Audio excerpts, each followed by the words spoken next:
அவுது பில்லாஹி மினஷ் ஷைத்தானிர் ரஜீம். பிஸ்மில்லாஹிர் ரஹ்மானிர் ரஹீம். என் இறைவா, சைத்தான்களின் கிசுகிசுப்புகளில் இருந்து நான் உம்மிடம் பாதுகாவல் தேடுகின்றேன். மேலும் என் இறைவா, அவை என் அருகில் வருவதை விட்டும் நான் உம்மிடம் பாதுகாவல் தேடுகின்றேன். என் இறைவா, என் சுபாவத்தை குளிர்ப்பீராக. மேலும் இந்த காரியத்தை எனக்கு எளிதாக்குவீராக. மேலும் எனது நாவிலிருந்து ஒரு முடிச்சை அவிழ்த்து விடுவீராக. அவர்கள் எனது பேச்சை புரிந்து கொள்ளும் வண்ணம். அல்லாஹ்வோட உதவியால குர்ஆன்ல இருந்து விஷயங்களை நம்ம கற்றுக்கொள்வோம். கற்றுக் கொடுக்க அல்லாஹ் போதுமானவர். நம்முடைய ஆத்மாவை நம்ம மீட்டுக் கொள்வது பற்றி குர்ஆனோட ஒளியில வசனங்கள் பார்ப்போம். இது நம்ம எல்லாருக்குமான நினைவூட்டல். இன்ஷா அல்லாஹ் வசனம் படிக்கிறேன். சூரா 2 வசனம் 48. எந்த ஆத்மாவும் மற்றொரு ஆத்மாவுக்கு உதவ இயலாத அந்நாள் குறித்து எச்சரிக்கையுடன் இருந்து கொள்ளுங்கள்.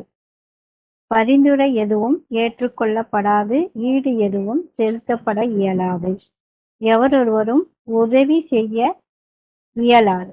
அடுத்த வசனம் 2:110. நீங்கள் தொடர்பு தொல்களை கடைபிடிக்கவும் ஜக்காத் கடமையான தர்மத்தை கொடுக்கவும் வேண்டும். உங்கள் ஆத்மாக்களின் சார்பாக நீங்கள் முற்படுத்தி அனுப்புகின்ற நன்மை எதுவாயினும் அல்லாஹ்விடம் நீங்கள் அதனை காண்பீர்கள். நீங்கள் செய்கின்ற ஒவ்வொன்றையும் அல்லாஹ் பார்ப்பவராக இருக்கின்றார். முதல்ல உள்ள வசனம் ஆத்மாவுக்கு உதவ இயலாத நாள் குறித்து எச்சரிக்கையா நம்மளுக்கு இருக்குது. அடுத்தது ஆத்மாவை ஊட்டப்படுத்திக்க உள்ள கட்டளையா இருக்குது. நம்ம இதை உணர்ந்து கட்டளைகளை நம்ம முழுமையாக நம்ம கடைபிடிக்கணும். நம்மளுடைய ஆத்மாவை நம்ம ஊட்டப்படுத்திக் கொள்வோம். 3:135 அவர்கள் பாவத்தில் விழுந்து விட்டாலோ அல்லது தங்களுடைய ஆத்மாக்களுக்கு அநீதி இழைத்து கொண்டாலோ அவர்கள் அல்லாஹ்வை நினைவு கூர்ந்து அவர்களுடைய பாவங்களுக்காக பாவ மன்னிப்பு கேட்பார்கள். அன்றியும் அல்லாஹ்வை தவிர பாவங்களை மன்னிப்பவர் யார்? மேலும் அவர்கள் அறிந்து கொண்டே பிடிவாதமாய் பாவங்களில் இருக்க மாட்டார்கள். தொடர்ந்து 152-53 அனாதைகளின் பணத்தை அவர்கள் தக்க பிராயமடைகின்றவரை மிகவும் நன்னதியான முறையிலேயே அன்றி நீங்கள் தொடலாகாது. நீங்கள் வணிகம் செய்யும் போது முழு எடையையும் முழு அளவையையும் நீதத்துடன் நீங்கள் கொடுத்திட வேண்டும். எந்த ஆத்மாவிற்கும் அதன் வழிவகைகளுக்கு அப்பால் நாம் சுமத்துவதில்லை. நீங்கள் சாட்சி பகரும்போது உங்களுடைய உறவினர்களுக்கு எதிராக இருந்த போதிலும் நீங்கள் முற்றிலும் நீதத்துடன் இருக்க வேண்டும். அல்லாஹுடனான உங்களுடைய உடன்படிக்கையை நீங்கள் பூர்த்தியாக்க வேண்டும். இவை உங்களுக்கு அவருடைய கட்டளைகளாகும், நீங்கள் கவனத்தில் எடுத்துக்கொள்ளும் பொருட்டு. இதுவே என்னுடைய பாதையாகும், நேரான ஒன்று. நீங்கள் அதனை பின்பற்ற வேண்டும். மேலும் அவருடைய பாதையிலிருந்து அவர்கள் உங்களை திசை திருப்பி விடாதிருக்கும் பொருட்டு வேறு எந்த பாதைகளையும் பின்பற்றாதீர்கள். இவை உங்களுக்கு அவருடைய கட்டளைகளாகும், நீங்கள் காப்பாற்றப்படும் பொருட்டு. அல்லாஹ் கட்டளைகளை சொல்லி அதை செயல்படுத்துறது மூலம் எந்த ஆத்மாவும் சுமையாக போகாதுன்னு சொல்லி இந்த நேரான பாதையும் பின்பற்ற சொல்றார். இன்ஷா அல்லாஹ் அல்லாஹ்வுடைய கட்டளைகளை செயல்படுத்தி நம்மளுடைய ஆன்மாவை ஊட்டப்படுத்தி மறுமையில அல்லாஹ்வின் வெகுமதியை பெறுவோம்.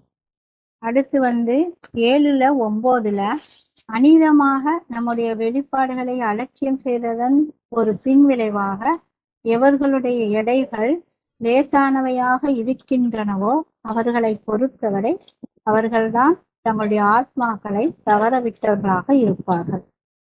அல்லாஹ்வோட வெளிப்பாடான குர்ஆன்ல உள்ள கட்டளைகளை நம்ம அலட்சியம் செய்தா நம்மளுடைய எடை லேசாகிடும். அப்புறம் நம்ம ஆத்மாக்களை நம்ம தவற விட்டுருவோம். அப்ப நம்ம ஆத்மாக்களை நம்ம ஊட்டப்படுத்தி கொள்றதுல நம்ம கவனமா இன்ஷா அல்லாஹ் இருக்கணும். அடுத்து 7:23 அல்லாஹ் அவர்கள் கூறினர், எங்கள் இறைவா, எங்கள் ஆத்மாக்களுக்கு நாங்கள் அநீதம் இழைத்து கொண்டோம். நீர் எங்களை மன்னித்து எங்கள் மீது கருணை கொண்டாலே அன்றி நாங்கள் நஷ்டவாளிகளாகவே இருப்போம். அடுத்து 177 நம்முடைய சான்றுகளை நிராகரிக்கின்றவர்களான மக்களுடைய உதாரணம் உண்மையில் கெட்டதாகும். அவர்கள் அநீதம் இழைப்பது தங்களுடைய சொந்த ஆத்மாக்களுக்கு மட்டுமே ஆகும். 204 குர்ஆன் எடுத்து கூறப்படும் போது அதனை நீங்கள் கருத்தூன்றி செவியேற்கவும் கவனத்தில் எடுத்துக்கொள்ளவும் வேண்டும். நீங்கள் கருணையை அடையலாம். அல்லாஹ் ஒவ்வொரு வசனத்தையும் நம்மளுக்கு தெளிவாக சொல்றாங்க. இன்ஷா அல்லாஹ் குர்ஆனை நம்ம கவனத்தை கொண்டு அல்லாஹ்வுடைய நம்ம சான்றுகளை நம்ம ஏற்றுக்கொண்டு அல்லாஹ்வோட வெளிப்பாடுகளை நம்ம பின்பற்றி நம்மளுடைய ஆத்மாக்களுக்கு நம்ம அநீதம் இழைக்காம நம்மளுடைய ஆத்மாவுடைய எடையை நம்ம அதிகரிச்சு அல்லாஹ்விடம் பாவ மன்னிப்பிற்காக இறங்கி அல்லாஹ்வோட கருணையை பெற்று ஆத்மாவை மீட்டெடுத்து அல்லாஹ்வுடைய வெகுமதியை பெற்று வெற்றி அடைவோம் இன்ஷா அல்லாஹ். அடுத்து 30-44 நம்ப மறுக்கின்ற எவரொருவரும் தன் சொந்த ஆத்மாவுக்கு கேடாகவே நம்ப மறுக்கின்றார். அதே சமயம் நன்னறியானதொரு வாழ்வு நடத்துவோர் தங்களுடைய ஆத்மாக்களை பலப்படுத்திக் கொள்ளவும் வளர்த்து கொள்ளவுமே அவ்வாறு செய்கின்றனர். 35-18 எந்த ஆத்மாவும் மற்றொரு ஆத்மாவின் பாவங்களை சுமக்க முடியாது. பாவங்களால் சுமையேற்றப்பட்ட ஒரு ஆத்மா தனது சுமையில் பகுதியை சுமந்து கொள்ளுமாறு மற்றொன்றை மன்றாடினால் அவர்கள் உறவினர்களாக இருந்த போதிலும் வேறு எந்த ஆத்மாவும் அதன் எந்த பகுதியையும் சுமக்க இயலாது. தங்களுடைய தனிமையில தனித்திருக்கும் போதிலும் தங்கள் இறைவனிடம் பக்தி செலுத்துவோர் மேலும் சலாத் தொடர்பு தொழுகைகளை கடைபிடிப்போர்தாம் உமது எச்சரிக்கைகளை கவனத்தில் எடுத்துக்கொள்ளும் ஒரே மக்கள் ஆவர். தன் ஆத்மாவை தூய்மைப்படுத்திக் கொள்ளும் எவராயினும் தன் சொந்த நலனுக்காகவே அவ்வாறு செய்கின்றார். இறுதி விதி அல்லாஹ்விடமே உள்ளது. அல்லாஹ்வோட அருளால நம்ம இறைவன்கிட்ட நம்ம இறைவனிடம் பக்தி செலுத்தி நம்ம தொடர்பு தொழிலை நம்ம கடைபிடிச்சு எச்சரிக்கைகளை நம்ம கவனத்துல கொண்டு நம்மளுடைய ஆத்மாவை தூய்மைப்படுத்தி பலப்படுத்தி வெற்றியாளர்கள் ஆகும். இந்த ரமலான் மாதத்துல இன்னும் அதிகமான நம்ம அமல்கள் செஞ்சு நம்மளுடைய ஆத்மாவை நம்ம ஊட்டப்படுத்திக்குவோம். அதுக்காண்டிய வசனங்களையும் நம்ம நினைவுபடுத்திக்கிடுவோம் இன்ஷா அல்லாஹ். அடுத்து 39-7 நீங்கள் நம்ப மறுத்தால் அல்லாஹ் எவரொருவருடைய தேவையும் இல்லாதவர்.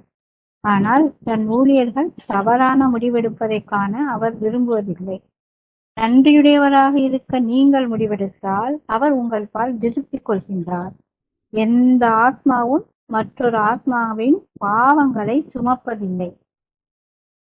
இறுதியாக உங்கள் இறைவனிடமே உங்களுடைய திரும்புதல் இருக்கின்றது. பின்னர் நீங்கள் செய்த ஒவ்வொன்றை பற்றியும் உங்களுக்கு அவர் அறிவிப்பார். உள்ளார்ந்த எண்ணங்களை அவர் முற்றிலும் அறிந்திருக்கின்றார். சூரா 39 11-15 வரையும் பார்ப்போம். கூறுவீராக மார்க்கத்தை அவருக்கு மட்டும் பூரணமாக அர்ப்பணித்துக் கொண்டவாறு அல்லாஹ்வை வழிபட வேண்டுமென நான் கட்டளையிடப்பட்டுள்ளேன். மேலும் மிகவும் அதிகமாக சரணடைந்தவனாக இருக்க வேண்டுமென நான் கட்டளையிடப்பட்டுள்ளேன். கூறுவீராக என் இறைவனுக்கு நான் கீழ்ப்படிய மறுத்தால் மகத்தானது நாளின் தண்டனைக்கு நான் அஞ்சுகின்றேன். கூறுவீராக மார்க்கத்தை பூரணமாக அவருக்கு மட்டும் அர்ப்பணித்துக் கொண்டவாறு அல்லாஹ் ஒருவரை மட்டுமே நான் வழிபடுகின்றேன். ஆகையால் நீங்கள் விரும்புகின்ற எதனையும் அவருடன் வழிபட்டுக் கொள்ளுங்கள். கூறுவீராக வீட்டெழுப்பப்படும் நாளில் தங்களுடைய மற்றும் தங்கள் குடும்பத்தாருடைய ஆத்மாக்களை நஷ்டப்படுத்திக் கொண்டவர்கள்தான் மெய்யாகவே நஷ்டப்பட்டவர்கள் ஆவார்கள். மிக உறுதியாக இதுதான் மெய்யான நஷ்டமாகும். அல்லாஹ் நம்ம தன் ஊழியர்கள் தவறான முடிவெடுப்பதை காண விரும்புவதில்லைன்னு சொல்றாங்க. நாம சரியான பாதையை தேர்ந்தெடுத்து நம்ம அல்லாஹ்வுக்கு அதிகமாக நன்றி செலுத்தி நம்ம அல்லாஹ்வுடைய திருப்தியை பெறணும்.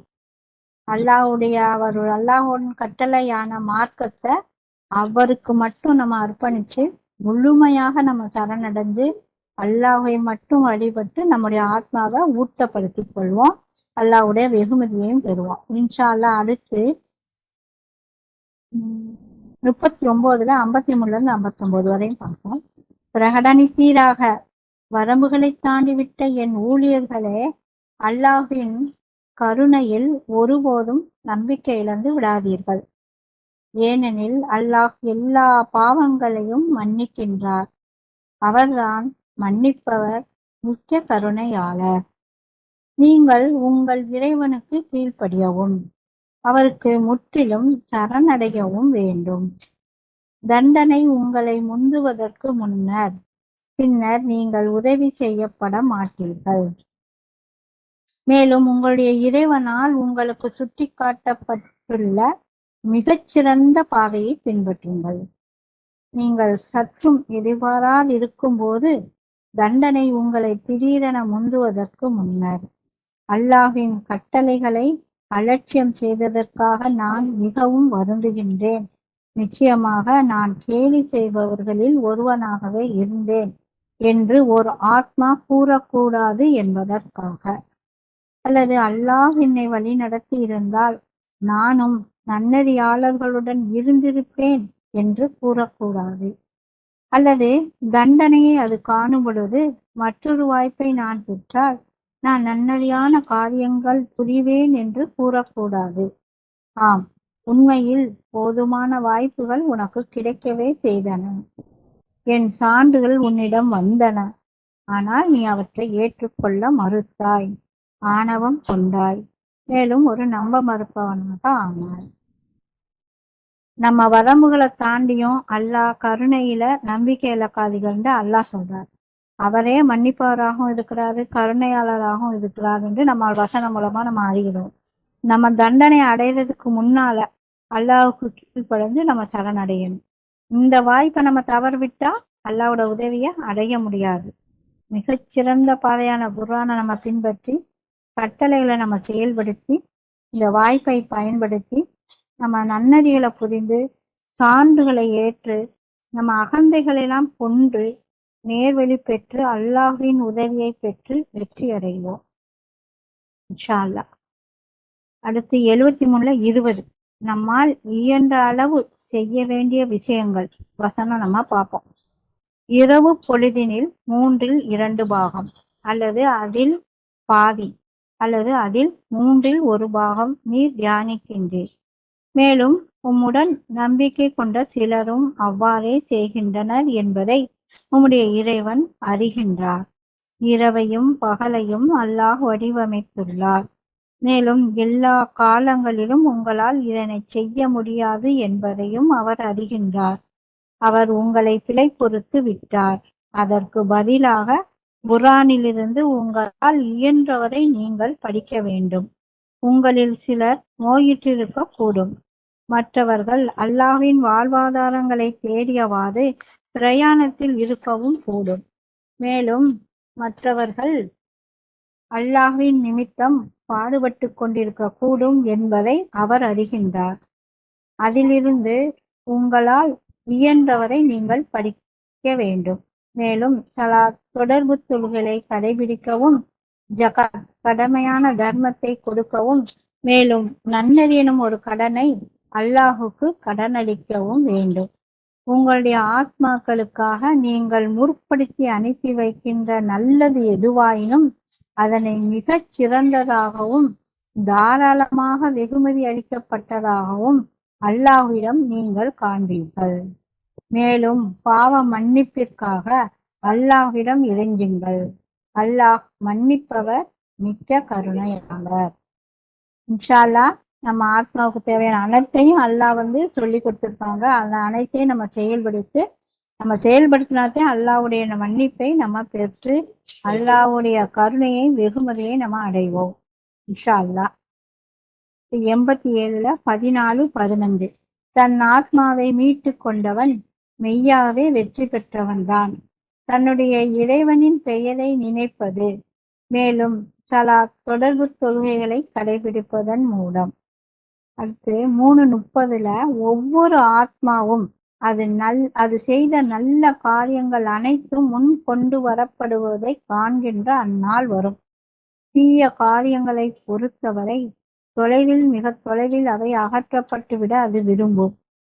அவரிடம் மட்டுமே நீங்கள் பக்தியோடு இருக்க வேண்டும் என்று அல்லாஹ் உங்களை எச்சரிக்கின்றார்.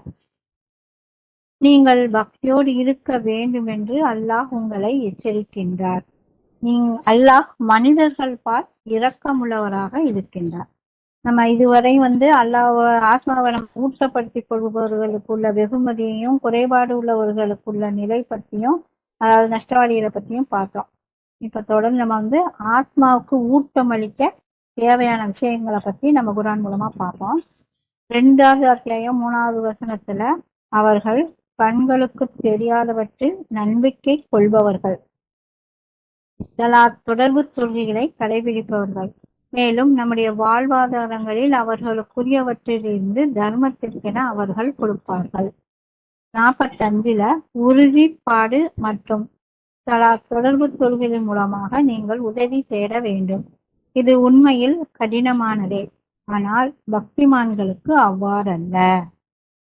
152ல நான் உங்களை நினைவில் கொள்ளும் பொருட்டு நீங்கள் என்னை நினைவில் கொள்ள வேண்டும், மேலும் என்னிடம் நன்றியோடு இருங்கள், நன்றி கெட்டவர்களாக இருக்காதீர்கள். அடுத்து 177ல நன்னெறி என்பது உங்களுடைய முகங்களை கிழக்கிலோ அல்லது மேற்கிலோ நோக்கி திருப்பிக் கொள்வது அல்ல. நன்னெறியாளர்கள் எவர் என்றால் அல்லாஹ், இறுதி நாள், வானவர்கள், வேதம் மற்றும் நபிமார்கள் மீது நம்பிக்கை கொள்பவர்களே ஆவர்.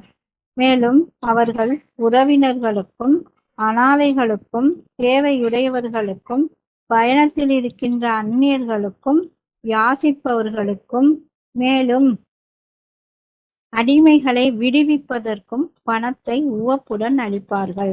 மேலும் அவர்கள் தொடர்பு தொழில்களை கடைபிடிப்பார்கள், அத்துடன் கடமையான தர்மத்தை கொடுப்பார்கள். மேலும் அவர்கள் வாக்குறுதி ஒன்றை செய்கின்ற போதெல்லாம் அவர்கள் தங்களுடைய வார்த்தையை காப்பாற்றுவார்கள். மேலும் அவர்கள் வன்கொடுமை, கஷ்டம் மற்றும் போரை எதிர்கொள்ளும் போது உறுதிப்பாட்டுடன் தளராதிருப்பார்கள். இவர்கள்தான் உண்மையாளர்கள், இவர்கள்தான் நன்னறியாளர்கள். நம்ம இன்ஷா அல்லாஹ் நம்ம தொழுகையை கடைபிடிச்சு தர்மம் செஞ்சு உறுதிப்பாட்டோடையும் பக்தியோடையும் இருந்து அதிகமாக அல்லாஹ்வை நினைவில கொண்டு நன்றியோடு இருந்து அல்லாஹ், வேதம், நபிமார்கள், இறுதி நாள், வானவர்கள் மீது நம்பிக்கை கொள்வதன் மூலம் நம்மளுடைய ஆன்மாவை நம்ம ஊட்டப்படுத்தி கொள்வோம். அடுத்து 392 நீங்கள் நேசிக்கின்ற உடைமைகளில் இருந்து தர்மத்திற்கு என நீங்கள் கொடுக்கின்றவரை நீங்கள் நன்னறியை அடைந்துவிட இயலாது. நம்ம தர்மம் கொடுக்கறதுலயே இதை கொடுப்போமா அதை கொடுப்போமான்னு நினைச்சு இருக்கிறதுலயே குறைவா உள்ளதை எடுத்து கொடுப்போம். ஆனா அல்லாஹ் சொல்றாங்க, நீங்கள் நேசிக்கின்ற உடைமைகளில் இருந்து. அப்ப நம்ம எவ்வளவு தர்மம் நம்ம கொடுக்கணும், எப்படி கொடுக்கணுங்கிறதுலாம் அல்லாஹ் தெளிவா சொல்றாங்க. தர்மத்திற்கென நீங்கள் கொடுப்பது எதுவாயினும் அல்லாஹ் அதனை பற்றி முற்றிலும் அறிந்தவராக இருக்கின்றார். தீமை புரிந்துவிட்டு அல்லது தன் ஆத்மாவுக்கு அநீதி இழைத்துவிட்டு பின்னர் பாவ மன்னிப்பிற்காக அல்லாஹ்வை இறைஞ்சுகின்ற எவரும் மன்னிக்கின்றவராக அல்லாஹ்வை காண்பார். அல்லாஹ் மிக்க கருணையாளர். 11:3 நீங்கள் உங்கள் இறைவனிடம் பாவ மன்னிப்பு தேட வேண்டும், பின்னர் அவரிடம் வருந்த வேண்டும். அப்போது அவர் முன்னரே தீர்மானிக்கப்பட்ட ஒரு காலத்திற்கு தாராளமாக உங்களை ஆசீர்வதிப்பார். மேலும் தன் கிருபையை அதற்கு தகுதியானவர்கள் மீது அருள்வார். நீங்கள் திரும்பிவிட்டால் பின்னர் பயங்கரமான ஒரு நாளின் தண்டனை குறித்து உங்களுக்காக நான் அஞ்சுகிறேன். அடுத்து 15:98-99 நீர் உம்முடைய இறைவனின் புகழ் பாட வேண்டும், மேலும் திறம் பணிந்தோருடன் இருந்திட வேண்டும், மேலும் உறுதிப்பாட்டினை அடைந்திடும் பொருட்டு உம்முடைய இறைவனை வழிபட வேண்டும். அடுத்து 17:78-79 நண்பகலில் சூரியன் அதன் உச்சியிலிருந்து சாய்ந்து அஸ்தமனத்தை நோக்கி அது நகரும் பொழுது நீர் தொடர்பு தொழுகையை கடைபிடிக்க வேண்டும். அதிகாலையில் நீர் குர்ஆன் ஓதுதலை கடைபிடிக்கவும் வேண்டும். அதிகாலையில் குர்ஆன் ஓதுதல் சாட்சி பகரப்படுகின்றது. மேலதிகமான நன்மைக்காக உம்முடைய இறைவன் ஒரு கௌரவமான அந்தஸ்துக்கு உம்மை உயர்த்தக்கூடும் என்பதற்காக இரவு பொழுதில் நீர் தியானம் செய்ய வேண்டும். 25-72 அவர்கள் பொய் சாட்சி பகர மாட்டார்கள். வீண் பேச்சினை அவர்கள் எதிர்கொள்ளும் போது அவர்கள் அதனை அலட்சியம் செய்து விடுவார்கள். அடுத்து 76-25-26 மேலும் பகலும் இரவும் உம்முடைய இறைவனின் பெயரை நினைவு கூர்வீராக. இரவு பொழுதுகளில் அவர் முன் சிரம் பணிந்து வீழ்வீராக. மேலும் பல நீண்டதோர் இரவு அவரை துதிப்பீராக. அல்ஹம்துலில்லாஹ். இன்ஷா அல்லாஹ் நாம நேசிக்கிறதுல இருந்து நம்ம தர்மம் செய்வோம், பாவமன்னிப்புக்காக அல்லாஹ்வை இறைஞ்சுவோம், அவரிடம் வருந்தி இறைவனை துதித்து சிரம் பணிவோம். உறுதிப்பாட்டை அடைஞ்சு அதிகாலையில அல்லாஹ்வை கொண்டு குர்ஆன் ஓதுதலை கடைபிடிச்சு இரவு பொழுதலை செய்து பொய்சாட்சி பகராம வீண் பேச்சை தவிர்த்து பகலும் இரவும் அல்லாஹ்வை நினைவு கொண்டுட்டே இருப்போம். இரவு பொழுதுல சிரம் பணிந்து வீழ்ந்து அதிகமாக நம்ம துதித்து நம்ம ஆத்மாவை நம்ம மீட்டெடுத்துக் கொள்வோம். மறுமையில அல்லாஹ்வோட வெகுமதியை பெற்று பெரு வெற்றி அடைந்து சுவனத்தை அடைவோம். அல்லாஹ் உடலுக்கு இந்த மறுமையில இந்த உண்மையில உடலுக்கு இந்த ஊட்டம் அளிக்க நம்ம 3 வேளை உணவும் காபி பால் மற்றும் சிற்றுண்டி அப்புறம் பழங்கள் பருப்பு வகைகள் சேர்த்துக்கொள்வது போல நம்மளுடைய ஆத்மாவுக்கு தேவையானதை செஞ்சு ஆத்மாவுக்கு அதிகமாக ஊட்டம் அளிப்போம். அல்ஹம்துலில்லாஹ். கற்றுத்தந்த அல்லாஹ்வுக்கே எல்லா புகழும். இந்த நினைவூட்டலை பகிர்ந்த நானும் இந்த நினைவூட்டலை பெற்ற அனைவரும் இதை செயல்படுத்தி வெற்றியடைய இறைவனை இறைஞ்சி பிரார்த்திப்போம். அல்ஹம்துலில்லாஹி ரப்பில் ஆலமீன். மாஷா அல்லாஹ், லா குவத்த இல்லா பில்லாஹ். அஸ்ஸலாமு அலைக்கும்.